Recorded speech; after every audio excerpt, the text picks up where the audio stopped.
Hey guys, welcome back. Warrior Collective Inside Chat. I'm so excited to tell you about today's guest. Okay, so for anyone who's been following MMA, or especially if you live in the UK, this person's going to be no stranger to you. It's former Cage Rage champion, UFC veteran, and a pioneer of UK MMA, and it's Brad Pickett. Hi, Brad. How are you? I'm fine, thank you. Thanks for having me on your show. Oh well, obviously this isn't the first time that we've met, so it's great to kind of catch back up. How's your day been? What have you been doing today? Today, what day is it today? Thursday. Today, this morning, coaching wise, I went to the gym. Not my gym, it's the gym that I'm renting at the moment because I'm in the process of getting my own gym. It's getting built as such at the moment. Should be ready probably around about November time. But in the meantime, I'm using Sonos's gym to coach my pros. Today we had sparring, so I went in a little bit early. Done some pads with one of my guys who are fighting this weekend. I've got five guys fighting this weekend in Eastbourne um, on a show called Olympus Fight Series, which is a new show. Got five guys fighting there, so I just went in and held some pads for a few of them just to keep them ticking over. Then they were sparring for the rest of the team. Then I came back home, and then I had to take my son to a play date. Uh, I had a little bit of downtime myself, so I played a little bit of Warzone on a PlayStation. And then I then had a PT, had a couple of PTs, and now I'm here. I put the kids to bed, now I'm here. Oh, busy day. Well, there's a few things that I'm going to come back to actually. Although I've got to say, Eastbourne. I wouldn't imagine an MMA event in Eastbourne before. If someone had Eastbourne to me, I would definitely not be picturing the hotbed of No, UK MMA. no. Well, that is, it was supposed to be somewhere else, but the show wasn't allowed to go ahead because of COVID rules and that sort of stuff. So they had to do a behind closed doors event. So I believe they're using a gym in Eastbourne, and it's just going to be a pay per view event now. So it's like, no, it doesn't need a crowd, don't need audience, just need a cage and some cameras. Good job in Eastbourne. Yeah. Not sure the audience should get down there. I think they'd you need to help a few people through the door. But anyway, so there's a few things that I really want to talk to you about. But before we get to that point, there's a few things that I don't know, and I'm sure people listening or watching this will be curious about. When did you actually start in martial arts? When did you get going? Depends what you would call the start. My first thing I kind of did combat wise would be boxing. I boxed between the age of 19 to 21. I've done that just to basically keep fit. My main sports growing up was football and cricket. I played all other sports. I was very much a sporty child, loved sports, but my main sports growing up was football and cricket.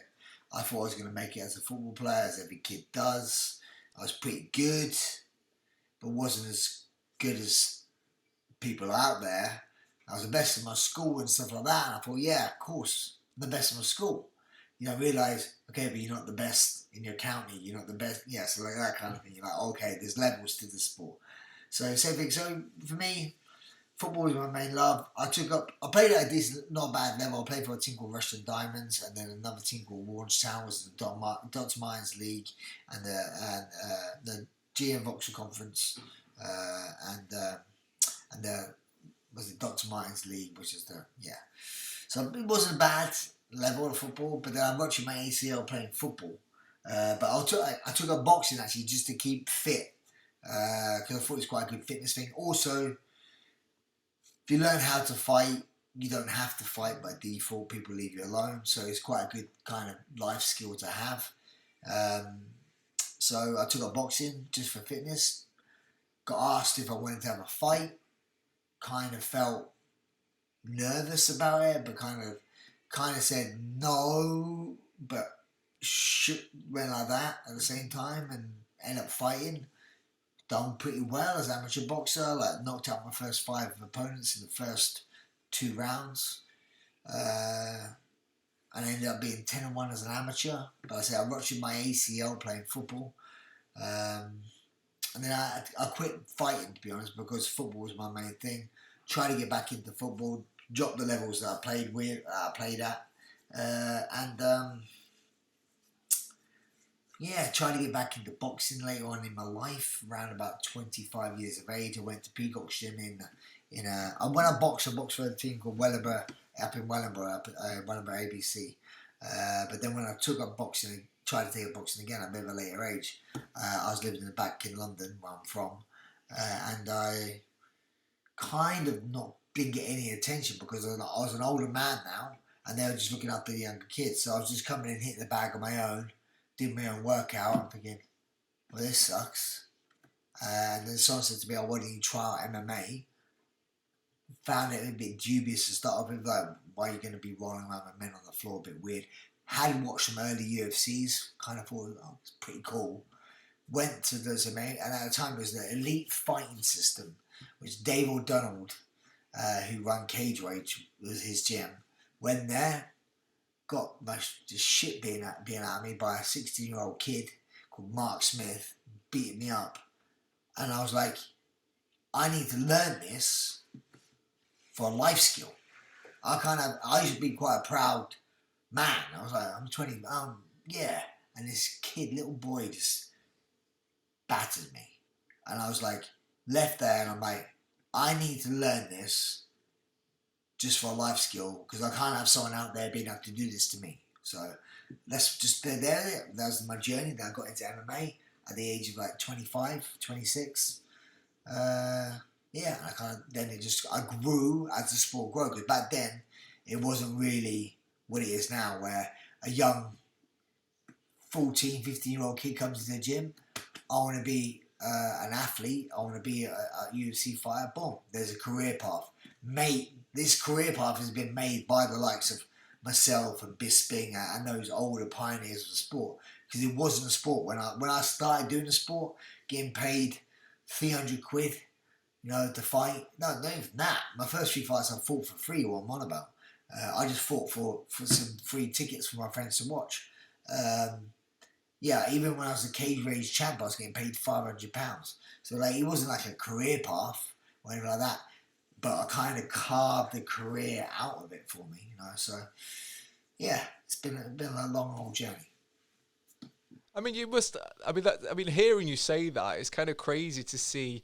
Most, I'm guessing most guys listening or watching this at 25 think, wow, because I'm guessing a lot of people always assume that someone who's reached your level has been training since they were like 7 or 8, like a ninja, like non-stop, 24/7. And actually, you kind of, although you did the boxing as an older teenager, you only really seriously got into it at 25. I mean, it's pretty inspiring, as to, it says a lot about your focus, your ability to, to reach your goals, to be fair. And also, it kind of brings me back to a question that I had is, you're one of these fighters that people go, is he a grappler? Is he a boxer? You have people sat on the fence, and again, listening to you now, people would assume that boxing would be your go-to sort of range. But when you look at your fights, you've finished, your submissions were always up there. How did you get so kind of evolved with your grappling then, considering that you'd come to the game, late in a lot of ways?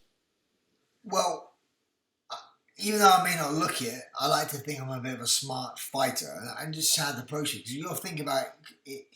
You're going into an MMA fight. It's not like a boxing match. That's why I always try to explain it. If 2 boxers go into a fight and have a boxing match, the better boxer will win. 2 grapplers going for a grappling match and have a grappling match, the best grappler will win. MMA is different. It's so different. It's not always about that. So you can't go in there one-dimensional. You going in there with an Olympic boxing background, yes, cool. That means you're going to be good on the feet. But if you get taken down your history, and that's what the UFC was, wasn't it? Back in those days, it was like, how would a boxer get on against a sumo? How would judo do against a wrestler? So that's how it all kind of started. And I'm just not stupid. Where I'm thinking like, I'd rather be a Swiss Army knife and have plenty of tools, where if I'm fighting you, you're going to be like, well, I'm in trouble with my feet, but if I take him down, might be in trouble there. Actually, then where do I? You kind of like, I didn't want there to be holes in my game where I didn't just focus on just one thing. I'm like, okay, this gets up there. Well, I need to get my wrestling up here now. Then let's bring my jiu-jitsu up. Then okay, right now that's feeling good. Let me get there. And you just try and develop. Like such a cliche saying, you rather be a jack of all trades than a master of one. You know, because a jack of all trades will beat a master of just one discipline. And when you look back at like the Cage Rage, which looking back now, it's it's clear that it was the early days of MMA.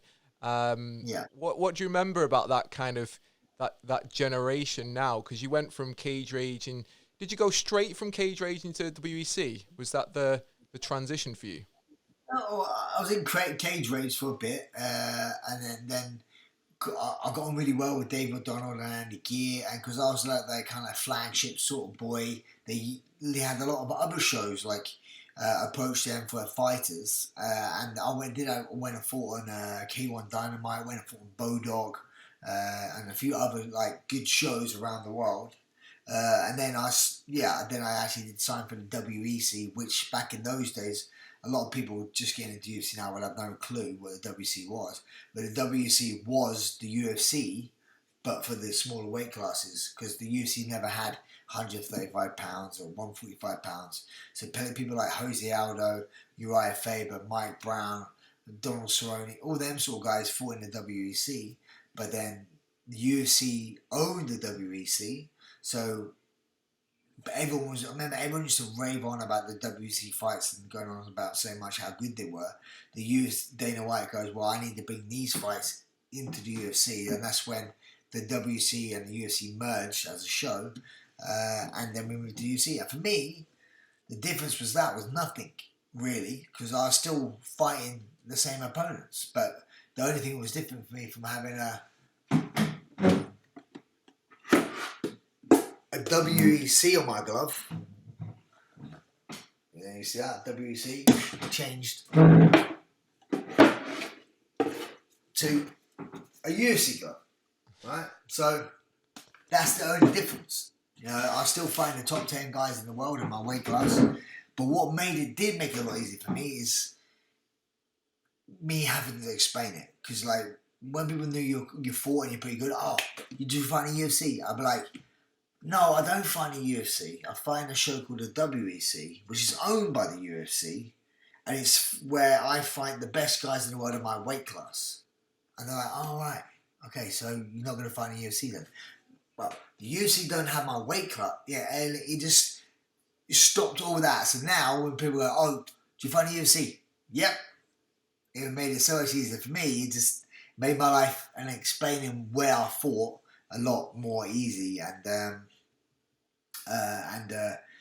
also the difference would be that my opponents would stay the same, but my audiences would be a lot bigger. So obviously, a lot more casual fans. All the hardcore fans in MMA love the WC, but the casual fans wouldn't have a clue what WC was, and then have to explain it again all the time. So there'd be a lot more eyes on my fights. Yeah, I used to love, I used to love the WEC because again, there were the lighter weights, the skill, the speed, and there were some good matchups. I really used to, I would make a point of watching those cards. And again, like you said, they were, people who didn't know weren't aware of it. They were watching UFC, but God, It's a little bit of a there was some cult. good. It's like a WC sort of cult where everyone's like, I loved it. As in, just remembering the blue canvas and like say like the blue gloves. I was like, it's it was awesome. I loved my fights in the WC. It's like for me also, I kind of felt as an athlete. That's where I was peaking in my age. I think I was like 32-ish, around that sort of age, 31, 32, and I felt physically my sort of prime, Well, you picked up a win over Demetrius Johnson at that point, didn't you? Yeah. I beat him pretty easily, to be fair. Yeah, I mean, and he went on to being well regarded as one of the greats for going down the line in UFC. And you had other great fights in WEC as well, didn't you? Yeah. Yeah, that's my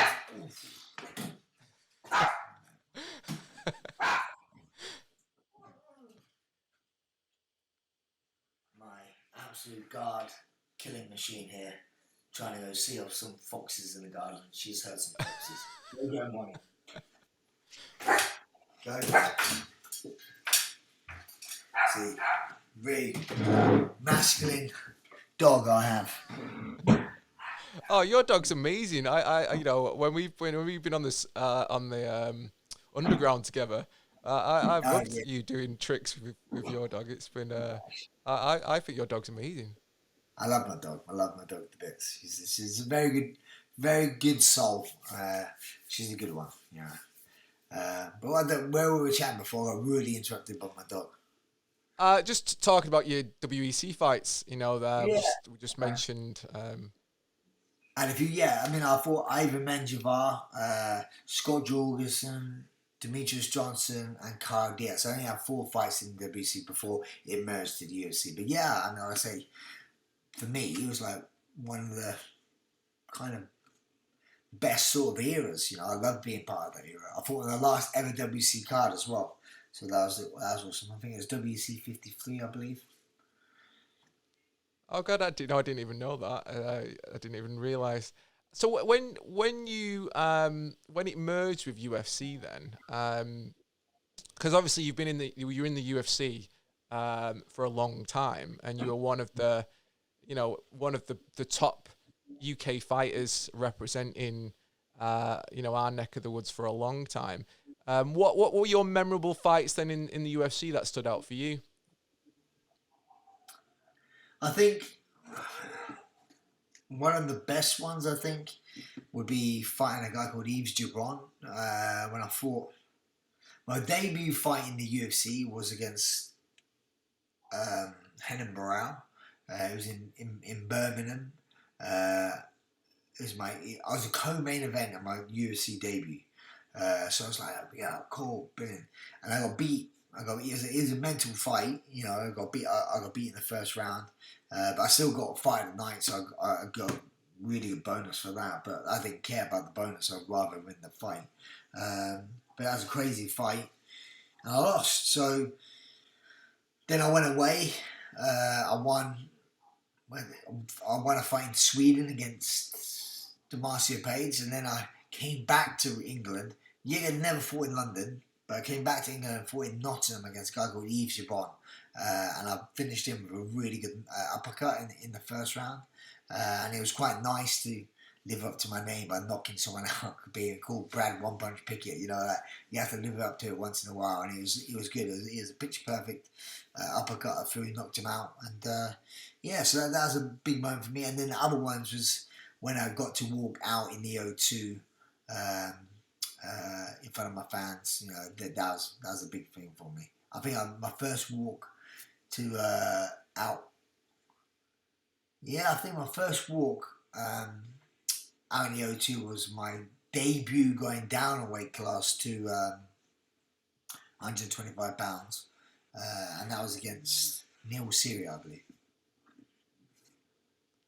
So obviously you were a UFC fighter for a long time, and then left UFC, retired. Essentially left your hat on the cage, as we all remember that iconic image. But you then kind of came back, and you did. Well, I know ACB was as ACB, wasn't it, that signed you? Yeah, Was it for a series of fights? ACB. Yeah, ACB signed me. I was maybe looking to fight, but then it just didn't. I don't know. It just didn't sit well. I'm a D now, so I was like, it just faded off, and I didn't fight. I ended up doing a bare knuckle boxing match instead, and the reason I've done a bare knuckle boxing match. There's my belt. There you go. Boosh. Right. The reason I done a bare knuckle boxing match was just because when I got into fighting as a kid, my mum said to me, "Oh, you got that from your granddad." I didn't really know my granddad too much because he died when I was 4, so I didn't really get to know him. But when my mum said, "Oh, you got it from your granddad," I remember looking at pictures of him, and he used to um, he used to work on the roofs during the day, and at night time he used to do bare knuckle boxing just to earn a bit of extra money for the family back in like the 1920s. So I remember seeing pictures of him. He used to wear Trilby hat and some braces and stuff. So I'm like, oh, that's a cool image. I want to represent my granddad for when I fight. So I did that throughout my MMA career. So then when I've been offered a few times to do bare knuckle boxing matches and stuff while I was competing. I was like, no, not a chance. Then when I finished competing, I was like, you know what? Why not? Just do it once. Yeah, for me, yeah, again, it'll be a good closure to what I call the book of my fighting career, to how it all began, and like where it kind of my mum said I got it from, to finish it on that note, to have a bare knuckle boxing match, and I fought for the British featherweight belt on BKB, yeah, and I won. Weirdly, it was 2 punches, not 1 punch actually, but 2 punches. I didn't get hit. And then weirdly, I kind of felt a little bit disappointed. I felt like I wanted to get hit to see what it felt like to be punched without not. And then people watched my fights throughout my career. They understood that no matter what level of person I fought, I was always in a fight. I just kind of made it a fight. That's who I was. I could fight number 1 in the world. It'd be a good fight. I could fight some guy down the street, and it'd be a good fight. Somehow I was always make it entertaining. Yeah, so it was quite weird not getting hit. But then I won. Got offered a few times to fight again. Obviously, I got called out by every Tom, Dick, and Harry. Oh, I want to fight you. I want to fight you. I want to fight. And I was like, some people were being pretty rude about it. And I was just like, go away. Just leave me alone. I'm not fighting now to be the next best bare knuckle boxer. I just did it for my own benefit and my own kind of like for myself, and I was motivated to fight because it was new. Money, some people care about money, but I'm not a money oriented guy, so money doesn't motivate me. I was always motivated throughout my fighting career. I was always motivated by competition. How can I get up the rankings? Who can I fight next? That kind of thing. So I was motivated by the challenge, and then I had it, and I won. I won the British belt. Then I have everyone calling me out, and I'm like, who's this person? I don't even know. It wasn't, I didn't care. So like, I didn't want to get out of bed and go train and run and do this, whatever. I'd rather concentrate on the next level of athletes, which I'm doing now, coaching, passing my knowledge down, and so on and so forth. So I wasn't out there to prove I was the next best thing. So for me to fight, I had to be motivated, and you have to be motivated as an athlete in general. And during your life, you may find different things to motivate. Sometimes you're motivated by competition. Sometimes you're motivated by the fame and the money. Sometimes you can be motivated by family. You found, I just had a new kid. I need to feed my kid. There's loads of ways you can motivate you, but you have to be motivated. Otherwise, you won't push yourself and train hard.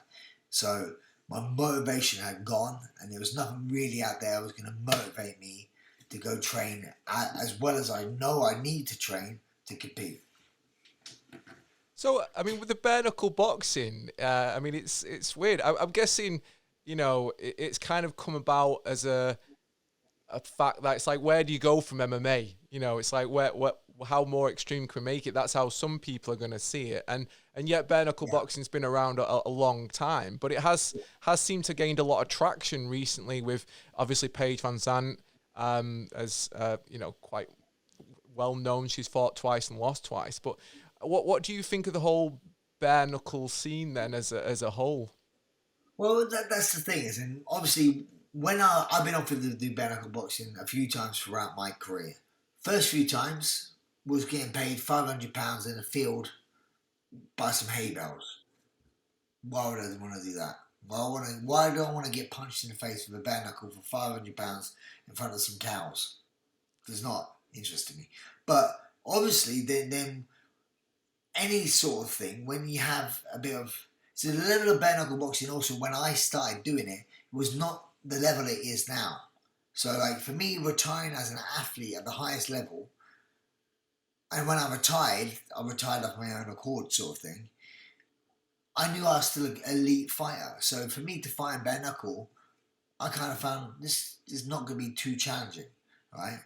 But as a promoter for bare knuckle boxing, they see the benefits of bringing someone like myself in because that will bring more eyes to the show. More eyes to the show, the more money will come to that show. The more money you could pay athletes, and the better money you could pay athletes, the better athletes you would attract.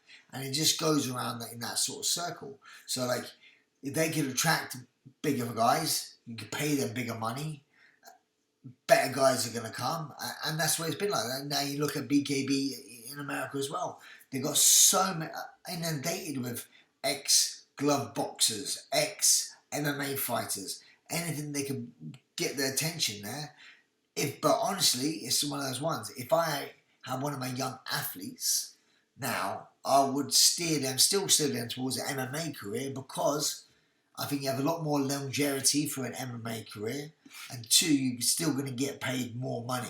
Not saying you don't get paid good money in bare knuckle boxing, you do, but not to the level you could earn in the UFC. So that was my sort of thing on it. But if I look back at my style, me as a fighter, I think if bare knuckle boxing was a sport back in the day, I would have been really good at bare knuckle boxing, just because my striking sort of style and how kind of durable I was as a fighter. I think bare knuckle would have been right up my street, but it wasn't around really. It's still not at the level I think it is to attract people not to sign for the UFC or Bellator or AFC, not to sign for those shows and sign bare knuckle boxing, or yet again, you'd rather go down the WBA, WBC, win glove boxing than you would do bare knuckle. So it's still behind them, but still doesn't mean that the level of that and also the potential of that won't grow. So, I mean, that brings me back because now obviously you tied your concentrating on coaching, and I know you're very big on mentoring the next generation, and that's obviously. Did you say you found a venue for your new gym now? Because you've obviously set up Top Team GB, haven't you? Yeah. How long have I known you? Do you reckon? I don't know. It's good. It's a few years now since we Yeah. spoke about that last time. Yeah. So like, if anyone knows me, for a long time I've been trying to get my own facility, and I've always in the back of my mind I want this. I managed to move away from Team China and I created my own team, which is Great British Top Team, which is affiliated with American Top Team, which is here. This is the logo, Great British Top Team, right? So I've created my own fight team. We've got a good fight team, we've got a good stable of fighters, but I don't have my own facility. So at the moment, I've been using someone else's facility in the day because most gyms don't have a pro team and have their facility being used during the day. So I've used their facility in the day, but I needed somewhere where I could coach people in the evening and so on and so forth. So now it took a long time, but I found an 11,000 square foot facility in Morden, which is like 5-10 minutes from my house, which is just perfect. And got a really good investor, a good friend of mine now. I say he's an investor, but he's a good friend of mine. A guy called Martin Barrett, who's just passionate about this sport and also the growth and the future, trying to build next level athletes and so on and so forth. Me and him will come up and we're creating a world class facility for the people to train. And you spoke about earlier on about obviously the difficulties you faced, early on because mixed martial arts was still kind of forming at that point. But I'm guessing there's new challenges now for this current generation, aren't there? Although there are going to be different problems that you faced. What And again, you see it a lot nowadays, don't you? You get the young athletes, for want of a better word, who are young men who are wanting to get into it, and they're immediately going to social media or trash talking, and they're kind of like seeing, which is the best way to get to the top? Is it training, or is it trying to be seen, with a big social media presence? How do you what's your advice to the younger fighters, younger athletes who come through your door for the first time? Well, 100%. First of all, you need to be able to fight. If you can't fight, you're not going to make it in the sport. No. And then next one, if you can't fight, don't talk shit, because it looks bad when you lose. If you could fight and you want to talk a bit of shit, great. Be Conor McGregor, because he'll talk shit and then he'll win. Then whatever. But you talk shit and lose, you just become a dickhead, So for me, what I tell my athletes, for me, I wasn't much of a trash talker. It wasn't my style. For me, I respect everyone who does my sport, no matter what level it is, because it's not easy to step into that cage and fight in front of people. It's not. So I respect everyone, and I've always respected everyone. I throughout my fighting career, I always say this as my quote. I never hated what is in front of me. I loved what was behind me. I fought for my fans, my family, my coaches, and that sort of thing. And the person in front of me, I never really had any animosity towards them. If anything, sometimes after I beat them, I feel sorry for them. I'm human. I've got empathy. Obviously, my highs is going to create someone else's lows, and that's how life is. So I never want to. I would never over celebrate in someone's face. It's just so classless. So for me, I just think I'll try and. For me, my team and my fighters are a reflection of me. So they're all very humble, nice, professional, hardworking, good fighters. They don't need to chat shit and all that sort of stuff. You don't need to create bad blood. You're gonna fight each other now. That's one thing I used to say. It doesn't matter how you act, right? You could be as nice as you pie to me. Me and you're gonna fight each other. I'm gonna try and beat you up. That's my job. You could be an absolute idiot or a dick towards me. I'm going to go in there and beat you up. It's my job. So how you approach the fight is up to you. So if you want to be a dick, you're just being a dick. So that's why, for me, I get the old trash talking and get some hype around it. But then I don't mind. Trash talking between each other's cool. But I don't like it when you bring families in, or you get fighters out there who trash talk other weight classes. I'm like, you're not even going to fight, like Kobe Covington for one. I've trained with the guy, right? I'm like, what are you doing? You just talking shit to everyone. You're not even going to fight everyone. Now, everywhere you walk, you gotta look behind your back because someone's going to smash you when you're not looking, because So for me, life's too short. Money. Like I say, I'm not a money oriented person. So if you offered me, I can make you have millions of social media followers and millions of pounds, but 90% of them are going to hate you, I'd be like, no. Why? Why? But you get some people out there who don't care about being hated or stuff like that, which I just find very, very strange. Yeah, and so if you look at the current scene now, like you said, it's changed a little bit. Who are you excited to watch at the moment? Who do you like to kind of follow and watch when they fight in the UFC at present? There's a few. I think I like my old weight class. I like watching Peter Yan and stuff like that. I didn't watch it. I still got to catch up on it. But TJ Dillinger versus Cody Sanhagen, that's a fight I was very interested in watching. And to be honest, I watch a lot of fights now because I commentate for a show called ACA. So I watch a lot of fights over there. I'm a massive fan of the Russian fighting scene.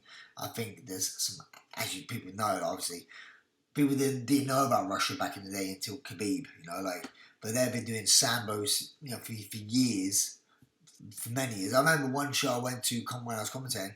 I was there was called Armin Askanov, who fights now in the UFC, but he was fighting for ACB back in those days.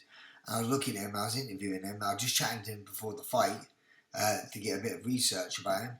And I look at his record. This is his 4-0. And I'm looking at him, and I'm like, how you're cauliflower everything. How you 4-0? But then you don't realise he's a 4 times world Sambo champion, this, that. So they just have another word for fighting. It's not MMA, but they have another word for fighting, which is like they do combat Sambo and that sort of stuff. So like for me, the Russian fighting scene is good.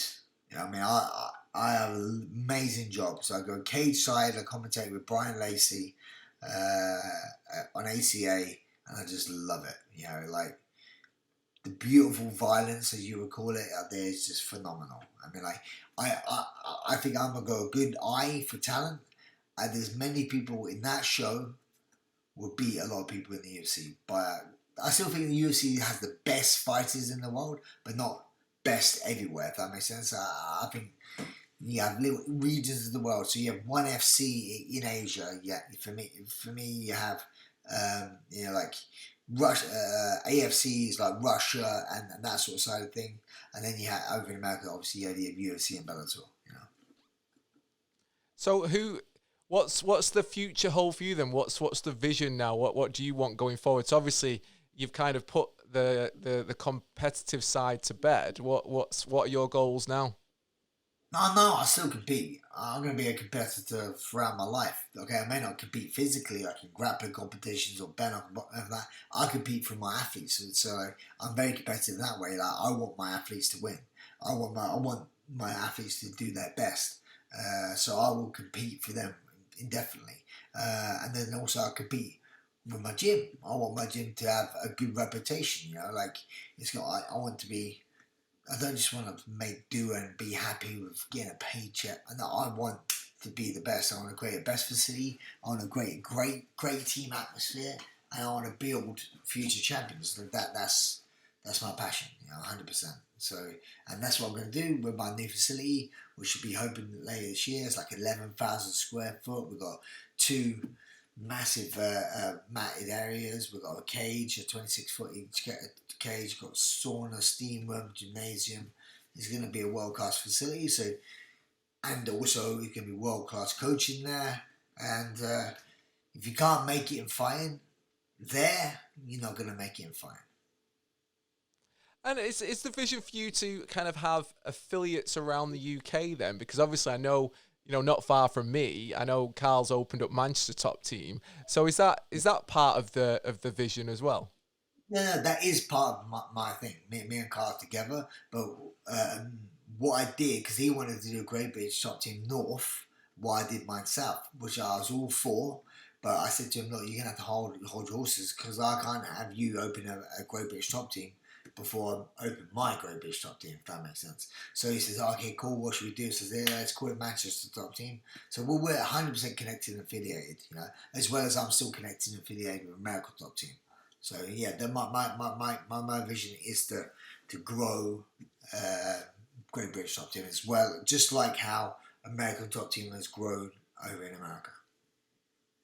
Yeah, I mean, Carl's a great instructor. He's got a pop by on a fairly regular basis to see how they're getting on down there, and it's the gym's coming together really well. Yeah, it is. I mean, they've just got a new facility themselves, and it looks very nice. I haven't yet been to see it. I keep meaning to go up there, but yeah, watch it on Instagram. It's a great facility. So if you're in that neck of the woods, that is a gym I highly recommend you go train at. Great. Well, I'm going to pop the links down for everyone for your new gym when it's open on this podcast and everything else. But for anyone listening or watching who's been listening kind of going, oh, do you know what? I'm in that area, or even if I'm not in the area, I want to come and train. How best should they get in touch with you? Obviously, follow there's a GB Top Team website. If you want to follow me personally, I'll do that on Instagram as ONE_punch. But also we have a GBT Great British Top Team Instagram page. Obviously, it's not super active at the moment, but it will be once the gym starts getting up and running. We have the building there and stuff like that. We have our own web page as well. So you sign up and show you're interested. So when things do start to happen, you will getting emails about the update with the gym and stuff like that. No, I mean, I'm looking forward to when you open it. I'll coming down and checking it out myself. But you've kind of sold it to me already. Sounds amazing. Well, thanks for sparing this time. I know you're super busy, and I know you've got family and everything else. So thank you for sparing this time to speak to me and to speak to everyone listening. I'm sure everyone in listening's really enjoyed it. But thank you, Brad, and I'll speak to you again soon. Okay, thank you for having me.